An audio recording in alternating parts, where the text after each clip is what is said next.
मित्रों, यह इस सीरीज़ की अंतिम वीडियो है। मित्रों, प्रारंभ से लेकर अंत तक आपने मेरा बहुत साथ दिया। अब हम सैंडो सीरीज़ के समापन पर खड़े हैं।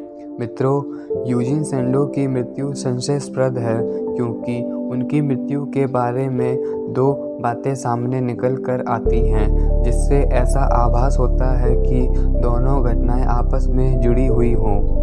यूजीन सैंडो की मृत्यु 14 अक्टूबर 1925 को हुई थी। उनकी मृत्यु के समय एक कवर स्टोरी जारी की गई थी, जिसमें यह कहा गया था कि सैंडो की मृत्यु 58 वर्ष की आयु में अपनी कार को कीचड़ से बाहर धकेलने के तुरंत बाद दिमाग में स्ट्रोक की वजह से हुई थी। लेकिन एक बात यह भी निकल कर आती है कि मृत्यु का वास्तविक कारण उपदंश, जिसको अंग्रेजी में सिफिलिस कहा जाता है, से होने वाली एक जटिल बीमारी के कारण हुई थी। सैंडो को उनकी पत्नी ब्लैंच के अनुरोध पर लंदन के पास पुटनी वेल कब्रिस्तान में एक बिना चिन्ह वाली कब्र में दफनाया गया था। ऐसा माना जाता है कि यूजीन सैंडो के अपने पत्नी से संबंध भी ठीक नहीं थे। वह तलाक देना चाहते थे। जब उनको दफनाया गया था तो उनके प्रतीक के रूप में कोई भी प्रतीक स्मारक नहीं लगाई गई। प्रतीक स्मारक न लगाने के पीछे वजह क्या थी, यह किसी को भी नहीं पता। इस वजह से उनकी शव यात्रा अधिक महत्व वाली नहीं हो पाई। सन 2002 में सैंडो प्रशंसक और लेखक थॉमस मैनली द्वारा सैंडो की कब्र पर काले संगमरमर का प्रतीक चिन्ह लगाया गया। उस शिलालेख पर सोने के अक्षरों में यूजीन सैंडो 1867 से 1925 शरीर सौष्ठव के पिता लिखा हुआ था। फिर 2008 में कब्र को सैंडो के परपोते क्रिस डेविस ने खरीदा। उस वर्ष सैंडो की जन्म की सालगिरह के लिए मैनली की वस्तुओं को बदल दिया गया था और एक नया स्मारक 1.5 टन प्राकृतिक गुलाबी बलुआ पत्थर को लगाया गया, क्योंकि यह प्राचीन ग्रीक अंत्येष्टि स्मारक का चिन्ह होता है, जिसे स्टेल कहा जाता है। मित्रों, 14 अक्टूबर 1925 को यूजीन सैंडो इस संसार को अलविदा कहकर चले गए। उन्होंने संसार भर में बॉडी बिल्डिंग के विस्तार के लिए बहुत योगदान दिया। उन्होंने व्यायाम के महत्व को बताने के लिए अनेक पुस्तकें लिखी। उन्हीं की याद में ओलंपिया बॉडी बिल्डिंग में ब्रॉन्ज सैंडो ट्रॉफी दी जाती है। यह ट्रॉफी प्रत्येक बॉडी बिल्डर्स के लिए बड़े ही सम्मान का प्रतीक होती है। लेकिन समय के साथ साथ अब यूजीन सैंडो को भुला दिया जा रहा है। ऐसा नहीं होना चाहिए। जिन्होंने संसार में बॉडी बिल्डिंग की नींव रखी, अब वह नाम ही गुमनाम सा हो रहा है। कोई भी व्यायाम प्रेमी सैंडो जी के व्यक्तित्व से परिचित नहीं है। प्रतीत होता है यह हर मानव का स्वभाव हो गया है कि जिसने समाज के कल्याण के लिए अथक प्रयास किया हो, उसी को भुला दिया जाता है। ऐसी अनेक महान विभूतियाँ हुई हैं जिन्होंने समाज के लिए अनेक कल्याण कार्य किए, लेकिन सभी को भुला दिया गया। मित्रों, हम सभी युवा हैं। हमें अपने शारीरिक विकास के लिए अधिक से अधिक कर्मठ होना चाहिए। हमको व्यायाम के द्वारा अपने शरीर की शक्तियों का विकास करना चाहिए। हमें अनुशासन के द्वारा, सही मार्गदर्शन के द्वारा शरीर का विकास करना चाहिए। हमें स्वयं के विकास के लिए स्वयं ही कदम बढ़ाने होंगे। जब तक हम स्वयं अपने विकास के लिए विचार नहीं करेंगे, तब तक हमारा विकास संभव नहीं है।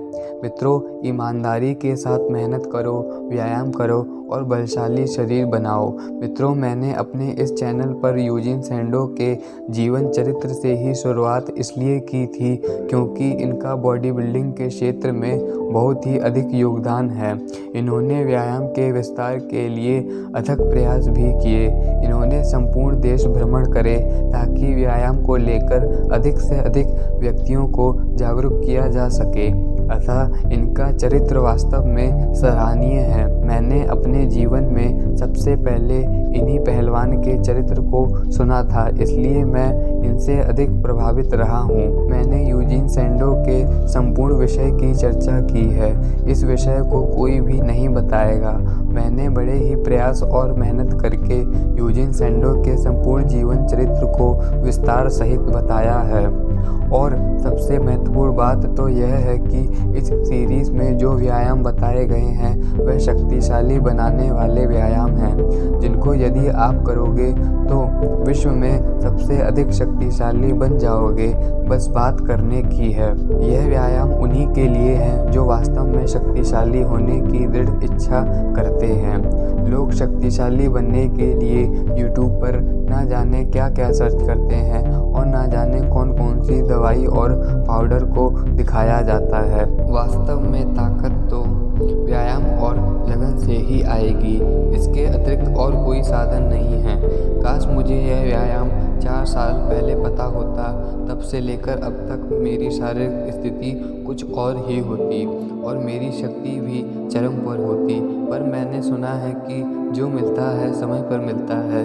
इसी बात को स्वीकार कर लिया है मैंने। मैं यूजीन सैंडो के ऊपर पूरी सीरीज़ बनाकर बहुत ही खुश हूँ, क्योंकि इसके माध्यम से मुझे यूजीन सैंडो के बारे में जानने के लिए बहुत कुछ मिला और उम्मीद करता हूँ आपको भी बहुत अच्छी जानकारी मिली होगी। यूजीन सैंडो के व्यायाम की जानकारी शुद्ध रूप में आप तक पहुँचाई है। इससे मैं भी अब व्यायाम की सारी बारीकियों को ठीक प्रकार से समझ गया हूँ, जिस वजह से मेरे व्यायाम में बहुत अच्छा सुधार भी हुआ है। उम्मीद करता हूँ आप भी इस व्यायाम से अधिक लाभ प्राप्त करेंगे और सही मार्गदर्शन के लिए तो मैं हूँ ही। कोई भी प्रश्न हो व्यायाम से संबंधित हो तो आप अवश्य मुझसे पूछ लेना। मेरा विश्वास करना कि इस व्यायाम के द्वारा लाभ अवश्य ही होता है।